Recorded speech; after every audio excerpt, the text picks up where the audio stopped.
penonton Dhamma TV yang kami muliakan, selamat bertemu kembali dalam Kiprah Jati.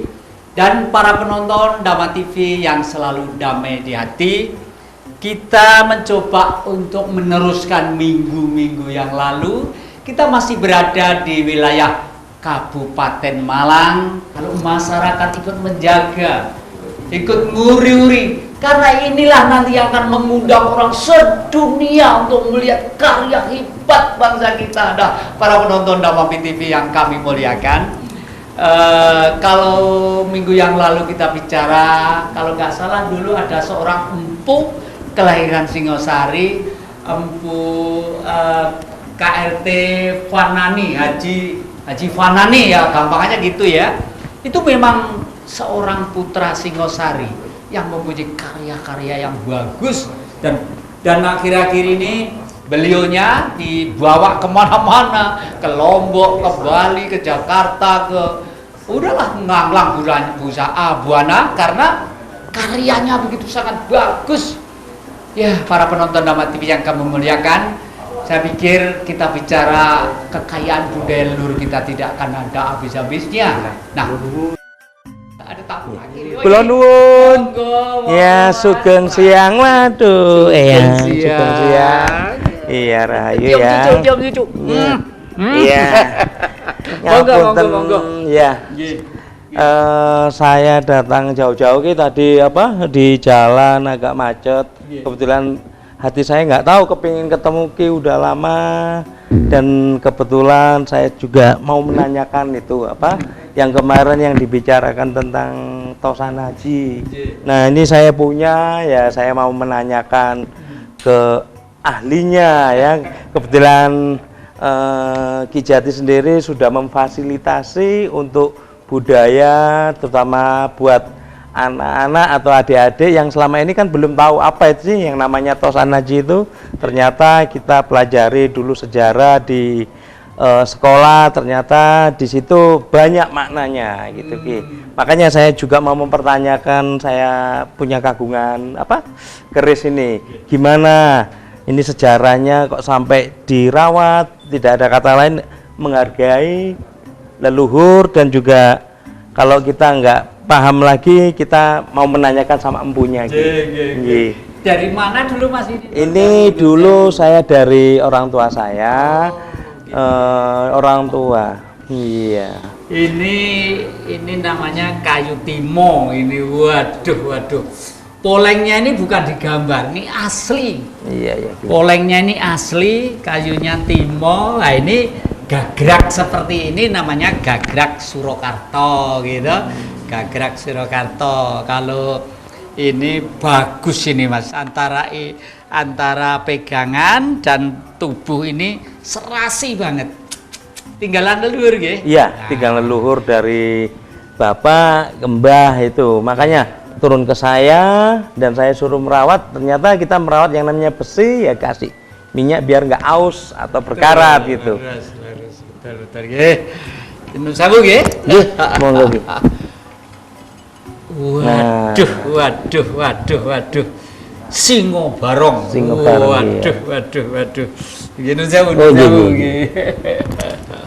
Singo barong lo, kalau ngitung lo gini Mas, 1 2 3 4 5. Jadi umumnya pusaka itu mesti ganjil ya.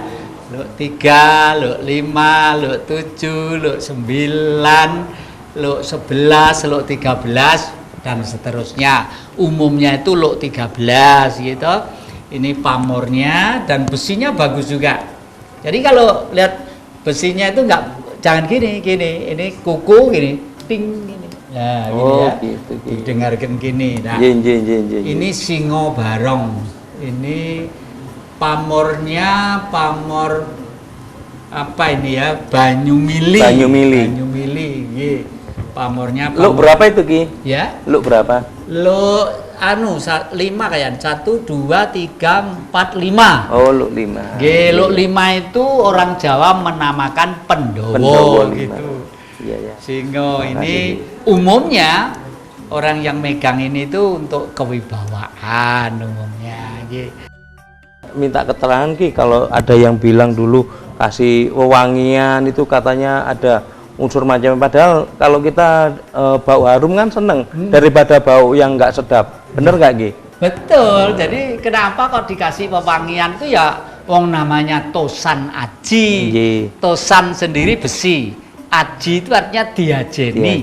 Karena diajeni ya harus mambu wangi, aja nganti mambu penguk.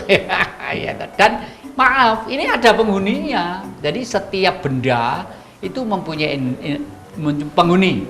Kalau bahasa modern namanya energi. Ya, energi. Hanya kalau pusaka itu biasanya sang empu sebelum membuat itu tirakat dulu, lalu penuh dengan sesajian. Karena apa? Karena supaya lingkungan dan eternya itu sesuai dengan harapannya. Oleh karena itu bermacam-macam fungsi pusaka ini. Ada untuk menjaga rumah, ada untuk keselamatan, ada untuk pertanian, ada untuk bangsa, ada untuk dunia, ada kelasnya macam-macam. Nah, lalu siapa yang ada di sini? Energi. Kenapa energi kok mau masuk sini? Karena di dunia itu yang paling tinggi kan manusia. Malaikat saja kalah dengan manusia, ya kan? Oleh karena itu dalam bahasa kitab suci, makhluk yang dimuliakan Tuhan, mereka itu akan bertempat. Apalagi kalau yang memiliki nun sewu, kelakuannya harus baik. Tidak boleh punya pusaka aku judi ben menang, punya pusaka aku ngutil ngerampok ben ojo kurang, tidak boleh. Itu sudah penyelewengan. Dan itu biasanya pusaka-pusaka yang dibuat tidak seperti leluhur kita, lalu di mantra-mantra, di jambi-jambi itu namanya bukan buat pusaka, gondelan kalau itu ya. Dan manusia tidak boleh.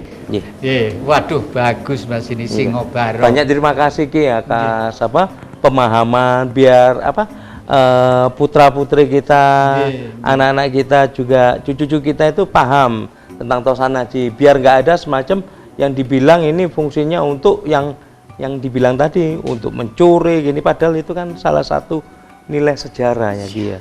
Kalau nggak ada leluhur atau nggak ada semacam yang dulu-dulu kan nggak ada kita, bener nggak gitu? Betul. Jenengan kira-kira tahun sekitar 80 ke atas ada orang luar negeri, nggak usah saya sebutkan dari daerah mana, pergi ke pasar-pasar, ke pinggir-pinggir jalan. Begitu ada pusaka kuno, belinya itu tidak satu-satu. Itu berapa semua? Kiloan. Waduh, saya lihat nangis. Sekarang dipelihara dengan bagus. Dan negara itu kecil negara, tapi kuat. Karena itu loh bukan kok ini menentukan, tidak. Mempengaruhi orangnya. Lah, orang yang mempunyai sopan santun, berbudi luhur, itu kan harus dekat dengan leluhur. Nah, kalau sudah leluhur itu tidak peduli ini Amerika kayak ini Soviet kayak ini Inggris ini Jawa, sing siapa hormat terhadap leluhur, karena manusia adalah turun temurun, pasti dia juga dibantu. Masyarakat kita begitu diberi pengetahuan yang lain, wah ini sirik, ini musyrik, udah sekarang negara sugih nih golek duit rekoso utange rame-rame. Nggih, bener Ki. Nggih. Kagungan pinten ngaten ya? Kula saya punya kurang lebih 70 Ki. 70? Iya. Waduh. Nah, biasanya etika kalau yang menyopot tadi saya itu yang memasukkan ke bilahnya juga rongkonya juga kembalikan. Dan kalau tadi gitu masuknya kayak gini dulu. Nah, supaya anak-anak itu menghargai karya leluhur. Betul. Ini masuk pilih, nah, plek, gitu. Monggo. Matur nuwun, Jadi saya banyak ilmu pengetahuan tentang Tosan Aji ini. Apa yang dibicarakan Ki Jati semoga manfaat buat adik-adik, anak-anak saya, cucu saya besok-besoknya. Soalnya semakin lama pusaka atau benda-benda bersejarah di Indonesia, terutama di Jawa ini sudah banyak yang raib, nggak tahu raib untuk bisnis atau mungkin untuk kepentingan lain ya. Makanya saya memiliki ini, saya sangat bangga dan saya menularkan ke anak cucu saya ini punya gini, bukan ada kepentingan yang lain-lain, tidak ada lain, menghargai sejarah. Iya. atau leluhur kita. Gitu. Bahkan di cerita-cerita pewayangan itu kan 3 alam ya. Iya. Alam kita manusia, lalu alam itu alam kafiruna, alam dewata itu bersap-sap gitu. Jadi di leluhur kita itu mengenal 7 alam itu dengan gamblang sekali. Bahkan dewa-dewa pun butuh pusaka. Loh, padahal bukan manusia loh. Iya. Itu dewa-dewa butuh pusaka. Dan pada waktu perang Mahabharata, pusaka juga menentukan. Jadi sebenarnya perang Mahabharata sendiri itu bukan kok wamu-wamuan seperti wayang, itu ben rame aja penontonnya biar banyak sing nanggap ben puas gitu loh. Tapi sebenarnya bagaimana manusia itu memerangi dirinya dengan pengertian yang begitu dalam didasari oleh keluhuran budi sehingga kita mampu menaklukkan alam. Dalam arti alam ini untuk kita, untuk dipelihara. Hei menungso, sira kun ciptakake uripa ning bumi kuwi kanggo kowe lan anak keturunanmu. Lah ngoten to nggih. Terus Gitu ya, kebetulan saya juga bina anak-anak jalanan saya juga bisa menyampaikan pada mereka atas di dunia Tosanaji ini atau tentang purbakala yang namanya barang-barang yang bersejarah ini kalau dirawat indah ya. Kita tidak ada kata lain, saya secara pribadi hanya 3 unsur aja, seni, budaya, dan histori aja. Betul. Untuk yang lain-lain itu tergantung orangnya yang memberikan penafsiran lain. Kita benar-benar bangga dan sangat puas saya punya beberapa koleksi ya. Dan ini saya benar-benar saya rawat. Mungkin saya bisa membicarakan kepada mereka bahwasanya dulu senjata atau ini kan bukan senjata tapi ini kebanggaan ya dari salah satu kerajaan untuk souvenir atau semacam untuk karena beliaunya sendiri memberikan suatu untuk dapat dia membuat berbagai macam unsur atau model atau seninya itu tergantung karakter empunya gitu. Betul Ki? betul. Lah ini karya anak ini, cucu Singosari ini karya Empu Fanani ini. Waduh, halus. Wah. Iya, bagus ya. Nah, para penonton Dhamma TV yang kami muliakan, kelihatannya tidak akan habis-habisnya dan selalu menyenangkan karya-karya leluhur kita. Nah, para penonton Dhamma TV yang kami muliakan, saya pikir Anda masih setia di depan Kiprah Jati ini. Jangan kemana-mana, kita akan istirahat sejenak. Ya, berkaitan dengan Tosan Aji itu sebetulnya di wilayah Kabupaten Malang ini ada paguyubannya.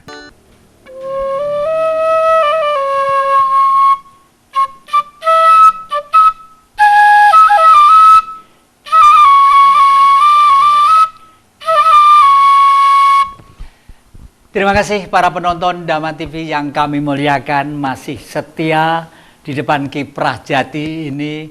Harapan kami, siapa tahu kalau mungkin karena kesibukan Anda sehari-hari memenuhi kehidupan keluarga sehingga tidak pernah sempat berpikir yang justru sangat penting untuk ketenangan kedamaian keluarga dalam jangka pendek atau jangka panjang. Antara lain adalah berpegang teguh pada pesan-pesan dan karya-karya adiluhung leluhur kita. Nah, yang lalu kalau tidak salah Mas Doni menceritakan pengalamannya tentang keluarga atau si anak yang kira-kira Mas Doni dikasih tahu secara tidak langsung oleh apa yang disimpan itu. Konon bagaimana ceritanya itu? Iya. Jelasnya. Jadi gini, kebetulan saya kan ada tempat untuk pembinaan atau rumah nggak ada orang ya, cuma anak saya sama beberapa anak. Situ kan banyak koleksi saya. Nah, koleksi saya itu mungkin cuma kecil ya, mungkin di tengah-tengah itu dia cerita, telepon saya jam 2. Bah, ini kok klodak, mungkin ada tikus, tak bilang itu. Nggak ada tikus, nggak ada di rumah ini. Nah, kamu kenapa gini? Mungkin kamu ayo coba belajar jujur kalau bicara sama orang tua, terus jujur dengan keperilakuan, kamu nanti akan tenang. Benar, akhirnya dia beberapa hari kemudian, hampir 1 bulan, ternyata udah nggak ada terjadi semacam itu. Mungkin saya sendiri nggak ada pemikiran yang macam-macam. Saya yakin di salah satu benda pusaka semua itu kita yakin ya goib atau dari alam semesta ini, tapi yang paling sempurna itu kan manusia ya. Nah, ini kami akan mencoba ke Ki Fanani lagi. Ini dari dalam Keraton Surakarta Hadiningrat.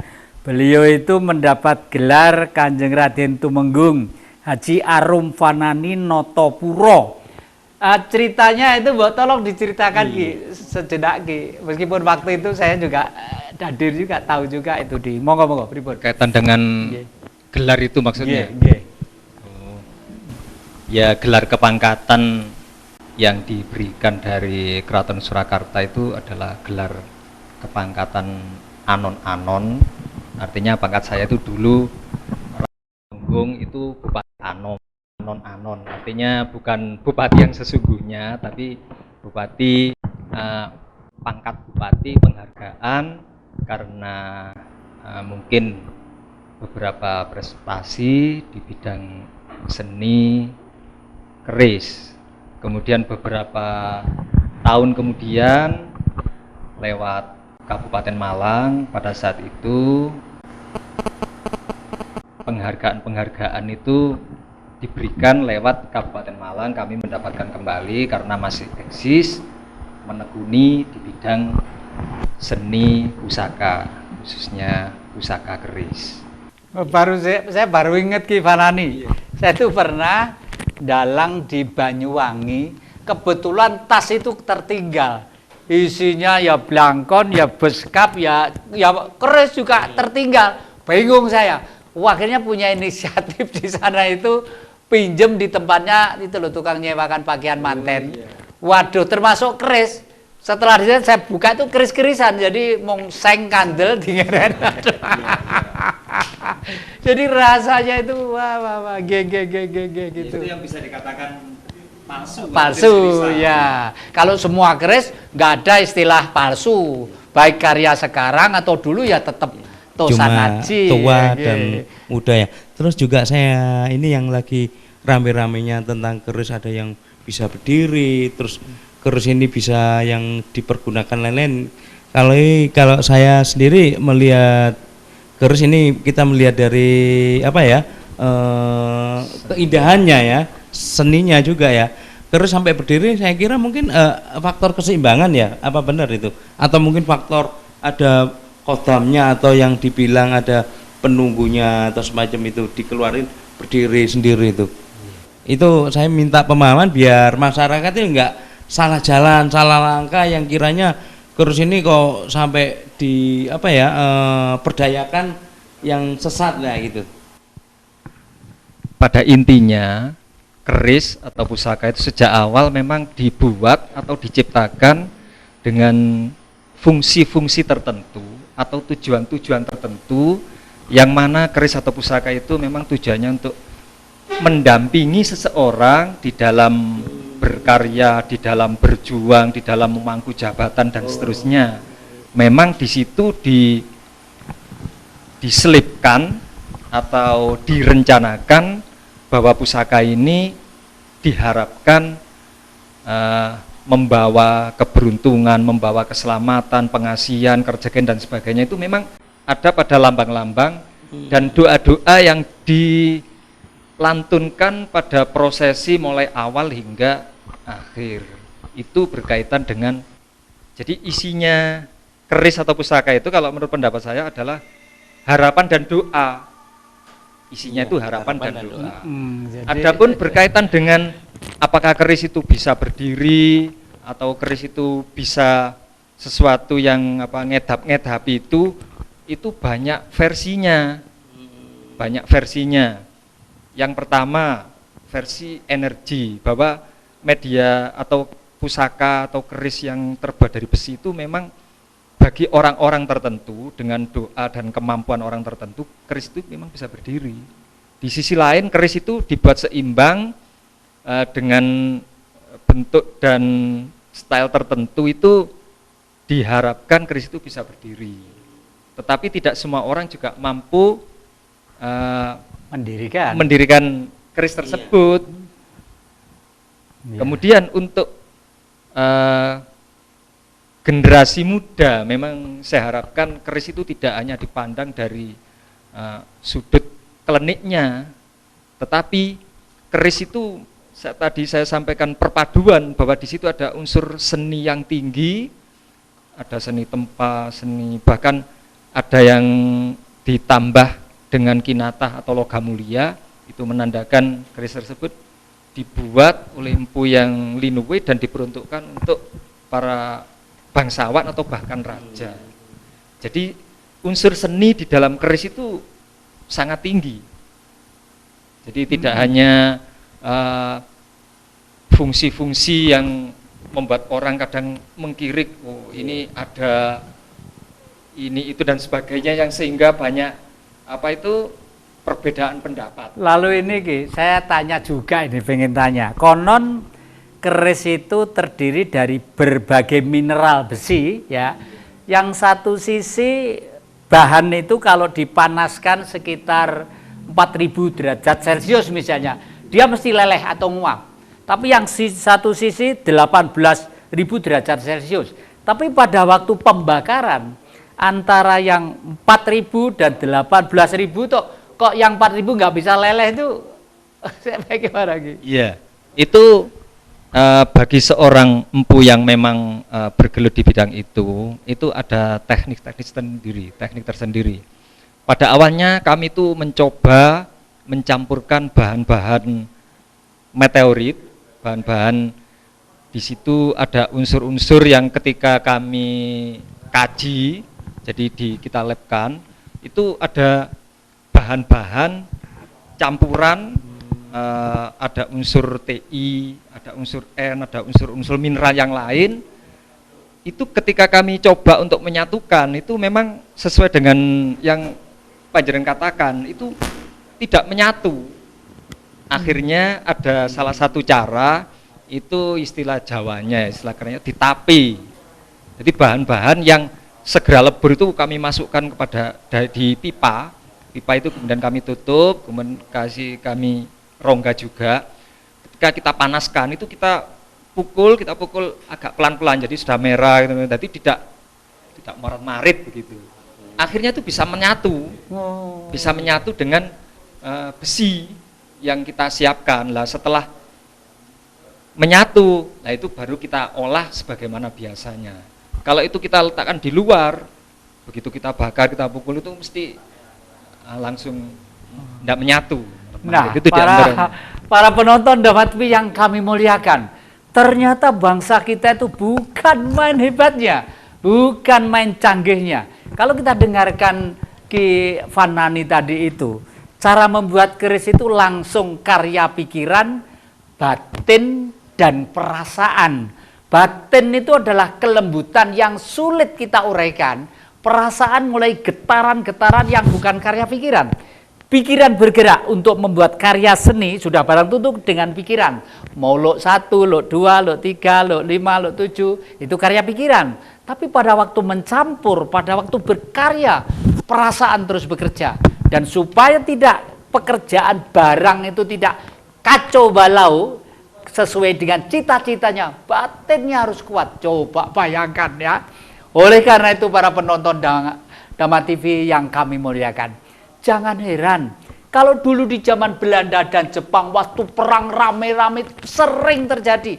Suatu daerah atau pasukan kita, wah merdeka dengan keris di sini gitu ya, ditembak itu kadang-kadang ini tidak bisa keluar, atau granat dilempar, granatnya jatuh, nggak bisa meletus. Begitu pasukannya udah pergi, toar, itu dulu sering terjadi. Sayang, film-film kita tidak pernah memfilmkan seperti itu. Film-film kita malah berkaya yang tidak karu-karuan, yang membawa image kita tidak menjadi seorang satria yang gagah, karya leluhur yang sedemikian hebat terlupakan oleh kita, sehingga kita menjadi bingung seperti sekarang ini. Masih ada hari esok. Nah, kita akan kembali ke Mas Doni ini. Mas Doni, apakah selama ini Mas Doni juga punya rencana andai kata, namanya ya saya, ya siapa saja itu kan umur tuh mesti terbatas ya. Suatu saat ganti alam lah. Saya tidak mengatakan ganti alam gitu. Nah terus rencana pemilihan yang sudah biasanya kalau anak-anak kita itu kan terus udah goro-goro butuh beras sekilo, wes pokoknya jadi duit dijolne pokoknya tuku beras gitu. Menurut saya mungkin bagaimana caranya untuk supaya anak-anak itu setia gitu. Ya, maksudnya untuk anak-anak yang saya bina ya, terutama yang saya berikan mereka adalah yang pertama adalah sapa, salam, senyum. Nah, disitulah kita melihat bisa keadaan mereka, karakter, kepribadian. Setelah kepribadian kita sudah paham dengan intinya kasih sayang, kita rangkul, di situ mereka pasti akan melihat kita. Kita sendiri nggak ada sisi kepentingan, tidak ada kata lain, hanya rasa kasih sayang, dan di rasa kasih sayang itu kita merasakan diuji, belajar kesabaran kita. Nah, kesabaran itu ternyata perlu proses ya, untuk tidak ada kata lain untuk satu titik untuk belajar tentang kebenaran. Jadi intinya meskipun putra kandung sendiri kalau pertengsing dengan warisan leluhur ya lebih baik tidak dititipi ya. Sama persis dengan saya juga begitu. Saya itu meskipun adik saya atau anak saya kalau saya lihat itu memang dunianya sangat lain itu loh ya, lebih baik saya cenderung kepada orang, tapi aneh kalau ke saya.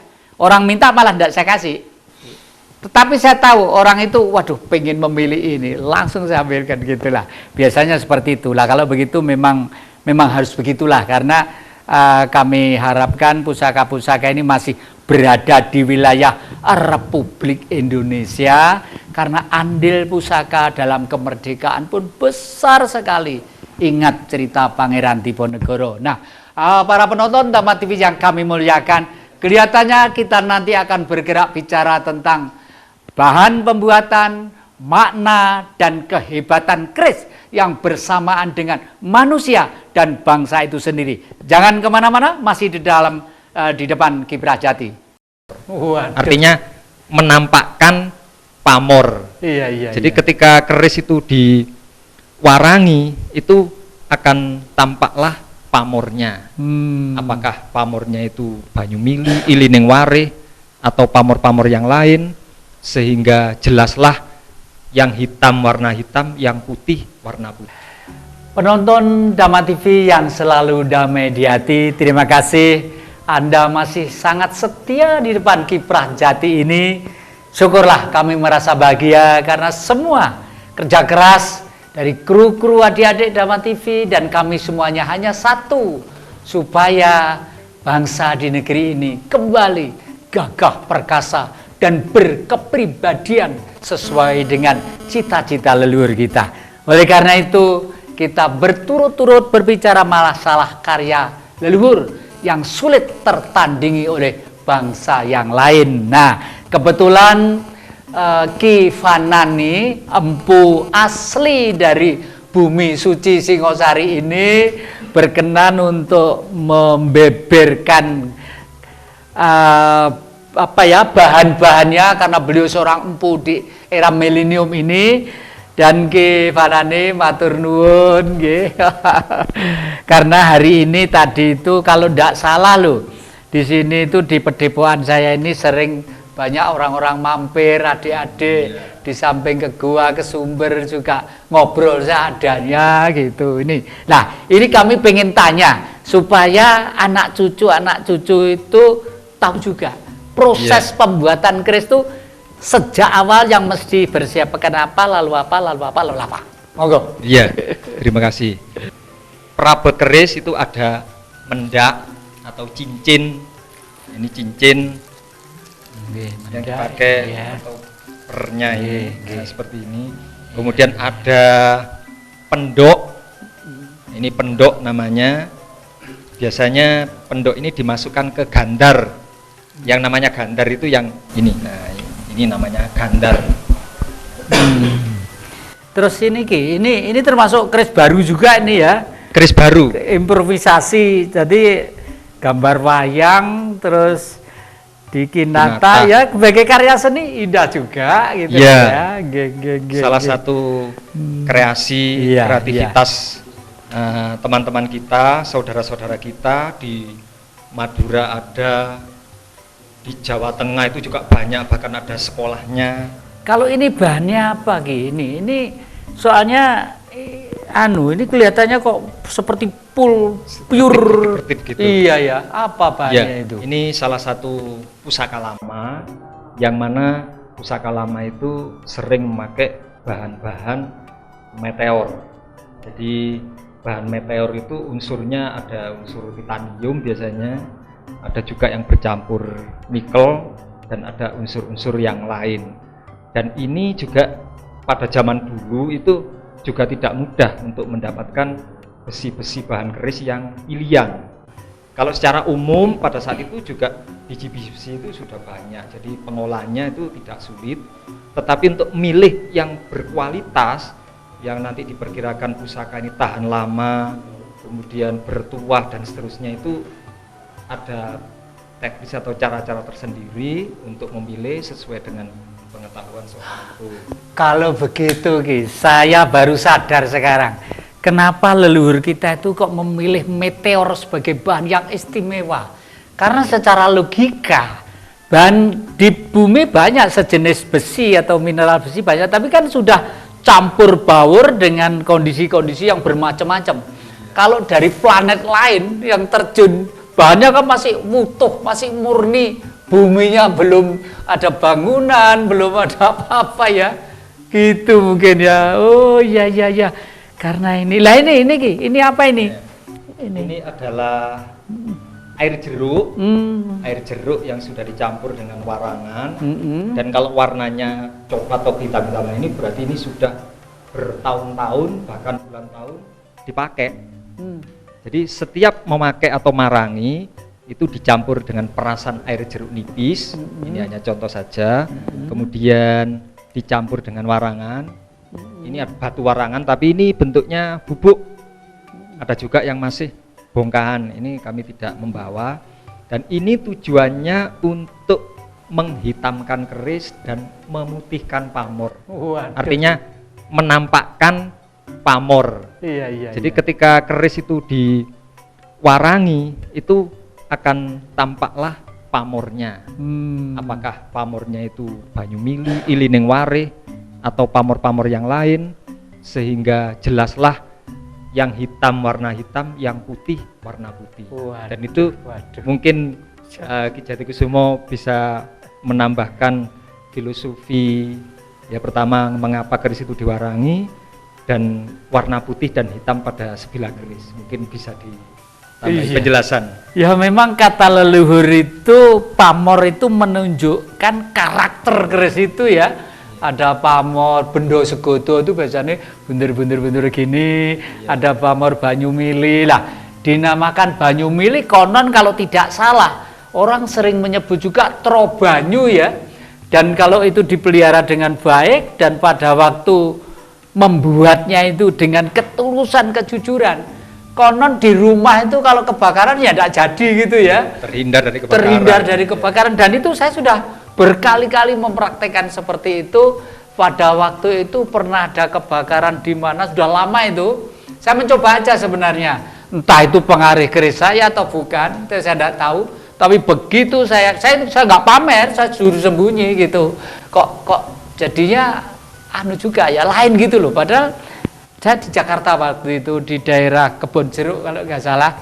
Itu jadi ada dua, saya terus ada lagi satu Pak Subur juga. Wah, beliau itu rumahnya semua lingkungannya terbakar di Kebon Jeruk itu. Karena rumahnya itu rumah-rumah yang hempet-hempetan gitu ya. Beliau sendiri rumahnya yang tidak terbakar. Itu konon juga menyimpan sesuatu hal yang seperti ini. Ini karya lama ini. Oh, karya jenengan? Bukan karya leluhur. Oh, leluhur asli kita. Berarti lama ya. Waduh. Kemudian Anggi, ini kami minta tambahan informasi atau keilmuan. berkaitan dengan wewangian atau kita sering membakar dupa dan kadang-kadang kita menampilkan ubur rampe yang ada kembang telonnya dan sejenisnya. Iya. Itu mohon penjelasannya ini untuk kami dan untuk para pemirsa yang budiman. Seperti minggu yang lalu sudah kita kupas ya, bahwa orang yang beriman, namanya saja beriman, pasti sujudnya kepada Sang Maha Kuasa. Untuk menghadap ke Sang Maha Kuasa mesti harus dengan wewangian. Termasuk seluruh para nabi pun juga tidak pernah pisah dari wewangian, karena nggak mungkin mau menghadap, namanya aja menghadap Sang Maha Suci, masa keringetan segala macam. Oleh karena itu, satu, secara fisiologis dengan wewangian itu akan mempengaruhi perasaan dan eter kita, sehingga kita menjadi lebih kusuk, lebih tenang, lebih fokus kepada apa yang kita kerjakan. Yang kedua, manusia itu mempunyai sopan dan santun, bahwa hidup itu tidak sendiri, apalagi kalau sudah berkarya seperti ini, seperti kemarin kita ceritakan bahwa ini sebenarnya adalah rumah yang dipersiapkan untuk para sukma. Lah, sukma itu ada bermacam-macam. Ada sukma sejak semesta alam diciptakan, itu kekuatannya dahsyat dan besar. Pusaka-pusaka seperti itu biasanya milik negara. Oleh karena itu, nun sewu ki, empu dulu misalnya suruh buat pusaka untuk Mojopahit gitu misalnya. Harus satu itu, enggak boleh buat dua. Harus satu itu untuk kerajaan dan disimpan dengan baik. Lah, sukma apa kira-kira yang ada di situ?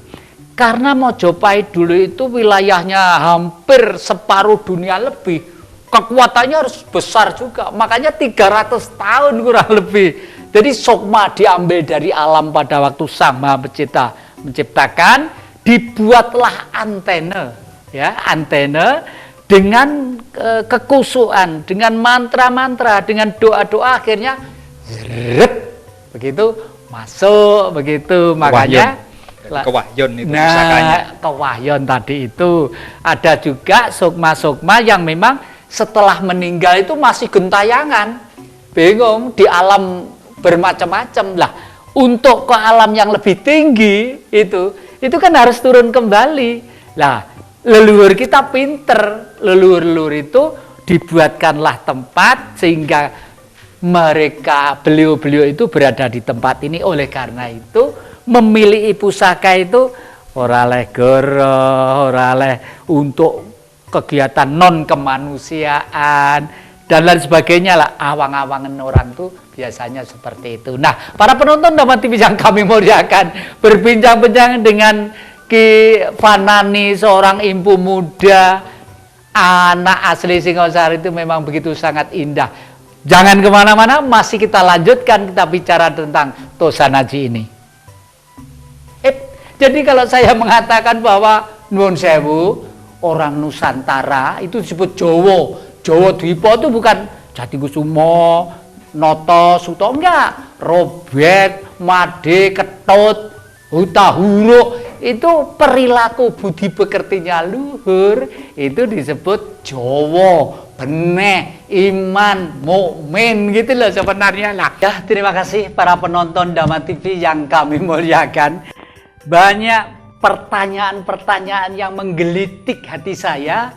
Saya tidak menduga bahwa teman-teman yang datang ke sini tadi itu pertanyaannya begitu sangat penting, seperti yang ditanyakan Mas Munif, Pak. Mas Munif tadi ya.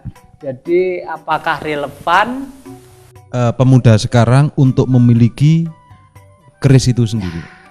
Selama kita itu masih sadar sebagai makhluk ciptaan Sang Maha Kuasa yang termulia di antara semua makhluk-makhluk, bahkan dewata saja masih mulia kita, malaikat saja masih mulia kita. Kenapa?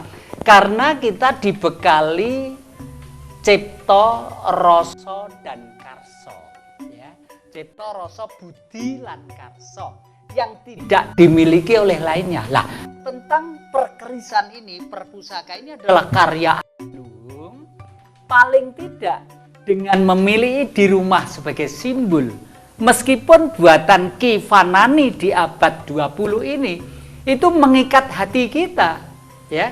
Karena Ki Vanani satu, tidak hanya sekedar gembleng besi digembleng, tidak, ya. Karena ritmenya dengan para empu-empu yang lainnya saya pikir sama, ya. Ritmenya itu adalah ritme keluhuran. Nah, dengan simbol yang tidak lekang karena panas, tidak lapuk karena hujan, ya. Namanya bahannya besi tuh, ya, awet tuh. Nah, ini begitu melihat itu, nah hati ki, wah iki lho paringane bapak, iku paringane mbah, iku lho paringane boyot. Nah, supaya kita tidak pedot gitu loh, ya. Terus tadi ada pertanyaan apa tadi? Saya satu lagi Pak Jaki.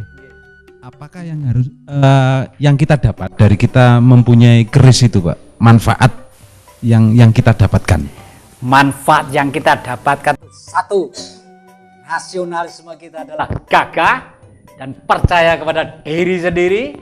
Kedua, kita ini sebenarnya anak turunnya leluhur yang istimewa. Leluhur kita tuh istimewa sedunia nih. Wah, oleh sebab Mas Hani, ayo sapa sing iso gawe Borobudur, Prambanan mau sak donya. Amerika enggak godak, Inggris enggak godak, ya toh. Gawe nuklir iso. Apa ngono nuklir senjata-senjata itu? Nggih mateni wong. Loh, Borobudur enggak untuk membunuh orang, supaya manusia menjadi manusia yang baik kembali ke hadapan Sang Maha Kuasa.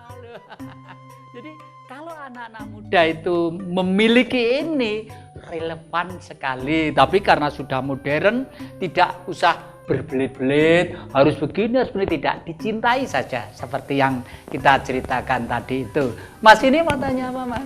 Iya Ki Jati, ini berkaitan dengan leluhur ya, sesuai dengan bangsa Jawa atau Jawa ini kan memiliki nilai-nilai luhur kemanusiaan yang sangat tinggi. Nah, pertanyaan saya itu di zaman modern ini, apalagi saya ini ya, leluhur saya kalau bapak, mbah, boyot itu sudah ndak ngerti Ki Jati. Nah, ini termasuk saya ini generasi muda yang zalim terhadap leluhur atau bagaimana Ki? Mohon arahannya ini Ki. Terima kasih Ki. Sebenarnya ndak dolim ya, bukan kok, ndak ada hakikatnya manusia yang tidak pengen bahagia sekarang atau nanti, ya itu ndak ada. Tapi karena pengaruh lingkungan, pengaruh rebutan perekonomian, ya itu lalu menjadi lama-kelamaan cara berpikir kita. Nah, oleh karena itu mengunci diri, ada benang merah dengan leluhur itu sangat indah, karena leluhur yang akan naik tingkat di alam sana pasti kembalinya kepada anak cucu, ya toh. Jangan dipikir leluhur begitu kita ini langsung pas, wah ngger ngono gampang, nggak usah jadi ruampoknya misalnya lo ya, golek duit sing akeh. Telek wis tolong kok iki dhuwit iki simpen kon ndongakne aku ki sing gedhe yo, amplope rada gedhe ndongakne ben banter ngono. Ben aku cepet munggah surga.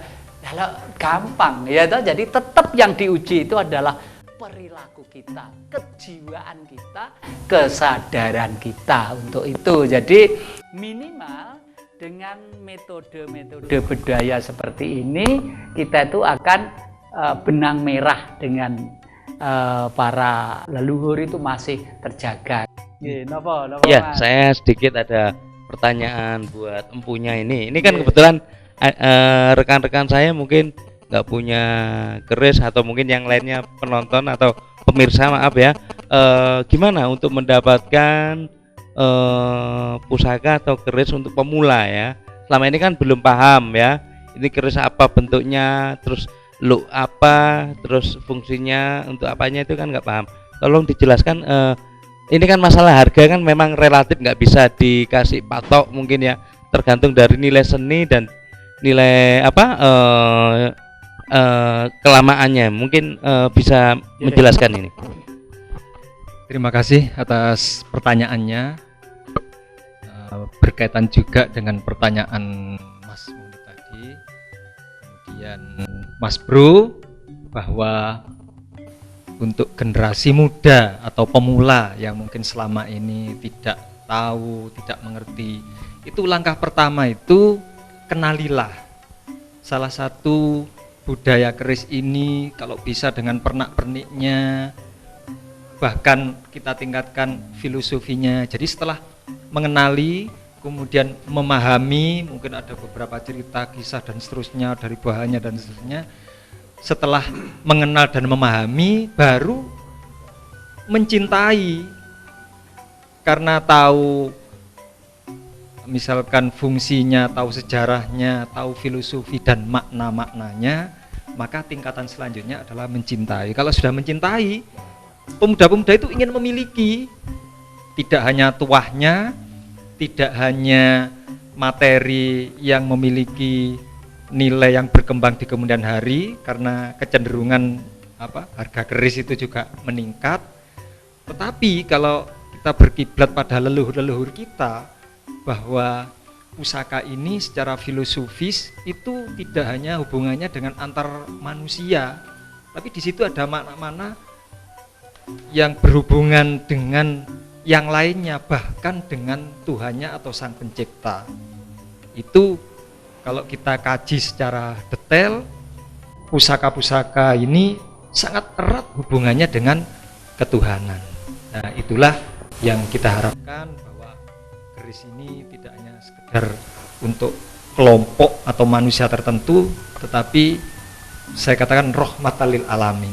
Itu keris atau pusaka. Waduh, Ini pertanyaan saya terakhir mungkin untuk Ijati sendiri ini.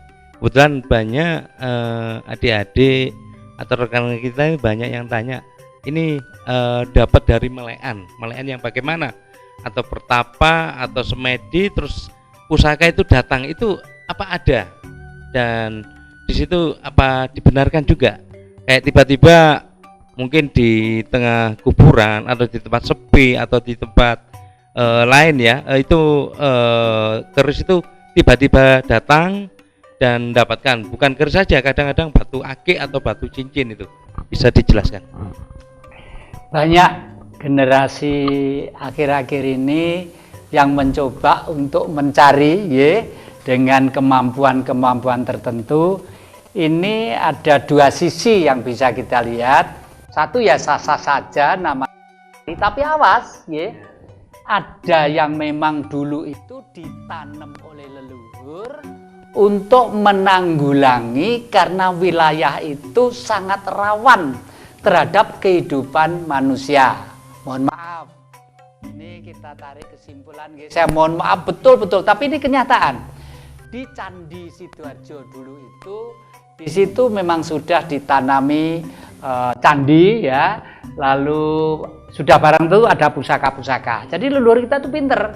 Misalnya daerah lingkungan Kali Berantas itu kan supaya tidak jebol waktu melengkung airnya pior di sana, ditanamilah pusaka-pusaka seperti itu. Ini pusakanya sih simbol, tetapi pada waktu membuat pusaka, begitu tirakat, begitu puasa melakukan sesuatu yang besar, sehingga energi yang besar, bahasa vulgarnya, tulung jaganen kene, ojo nganti engko banyune blas misalnya. Lah, akibat kesembronoan itulah akhirnya banyak wilayah-wilayah kita itu yang terus terang aja antara alam, antara bumi dengan kita sudah ada akrab lagi gitu loh. Maka dari itu pusaka itu ada untuk pertanian, untuk menjaga rumah, untuk wilayah, untuk mengayomi rakyat, itu ada semua. Intinya seperti itu. Jadi para penonton Dhamma TV yang kami muliakan, memang kelihatannya hanya bangsa kita lah yang sangat unik hidupnya.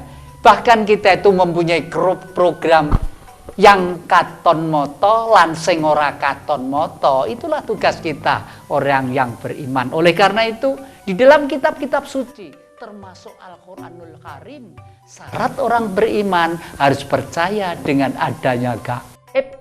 Jadi kalau saya mengatakan bahwa nuwun sewu, orang Nusantara itu disebut Jawa. Jawa Dwipa itu bukan Jatikusumo, Noto, Suto, enggak. Robert, Made, Ketut, Huta Huruk, itu perilaku budi pekertinya luhur, itu disebut Jawa, beneh, iman, mukmin gitu loh sebenarnya lah. karena keimanannya itu percaya dengan ciptaannya Tuhan, yo akrab bareng gitu loh ya. Nah ini Ki Fanani, kira-kira ada harapan apa yang perlu kita dengarkan bersama-sama? Monggo kami persilakan. Ada berkaitan dengan keris Tosan Aji ini saya ada 2 pesan. Yang pertama, pesan kepada mbah-mbah kita yang masih ada, atau orang-orang tua kita, atau bapak-bapak kita, atau siapapun yang masih memiliki keris atau pusaka atau pedang, ini tolong diwariskan kepada anak cucu kita. Karena sering saya temui itu ada seseorang, Pak saya punya keris apa? Sampai hari ini pun saya belum pernah memegangnya. Loh kenapa? Orang tua saya tidak pernah memberikan informasi dan seterusnya. Dengan harapan ketika diwariskan itu mereka punya tanggung jawab untuk nguri-nguri, paling tidak ini adalah salah satu warisan leluhur, jadi tidak mudah untuk dijual. Yang kedua, untuk generasi muda ini secara pribadi saya merasa kurangnya kader penerus. Saya itu punya anak perempuan, tidak punya anak laki-laki, punya keponakan, punya tetangga, punya banyak teman. Itu saya mencoba untuk mengkader agar mereka itu mau mengikuti jejak saya. Tidak hanya dalam dunia perdagangan keris saja, tetapi intinya bagaimana bentuk-bentuk pelestarian ini. Jadi ketika tadi ada tahapan mengenal, kemudian memahami, mencintai, maka mereka itu akan bisa dikatakan mau mengikuti. Jadi sebagai Oke, lalu konon katanya ada program di Museum Kabupaten Malang tuh apa itu? Museum Singhasari ini maksudnya. Kami istilahnya itu diajak untuk berpartisipasi, untuk mengisi museum, karena Museum Singhasari itu secara otomatis pusaka itu tidak mungkin ketinggalan. Kemudian kalau yang tugas itu ada beberapa bulan lagi, tugas untuk mewakili Museum Singhasari untuk tampil di event di salah satu tempat yang diadakan oleh dinas itu. Ya, tentang pusaka dan manusia, apalagi kalau kita kaitkan mempertahankan kewibawahan negara, sangat relevan dan sangat masih berguna. Contoh pengalaman Pangeran Diponegoro, begitu membawa keris, Belanda pun korak-arit berantakan. Tetapi karena memang sejarah harus begitu, Pangeran Diponegoro terlalu sopan. Tuhan, kalau berunding tolong jangan membawa keris. Kerisnya kan selalu di sini tuh. Nah terus ini kita akan mau berunding lah. Pangeran Diponegoro karena orang Jawa, begitu diajak berunding tentang kedamaian, ya setuju aja. Keris disuruh bawa pembantunya. Akhirnya begitu masuk di markasnya Belanda, ditangkaplah. Lalu beliau dipenjara. Itu suatu contoh leluhur kita tidak pernah pisah dari karya Karta Adiluhung. Nah, para penonton Dhamma TV yang kami muliakan, jangan lupa kita mesti harus setia di depan Kiprah Jati setiap hari Minggu jam 6 sore dan biasanya diulangi hari Senin jam 12 siang. Ajaklah anak cucu, tetangga-tetangga untuk nimbrung supaya pengetahuan kita lebih banyak dan lebih luas lagi dari kita, untuk kita, dan oleh kita. Tetap dalam semangat Kiprah Jati. Terima kasih.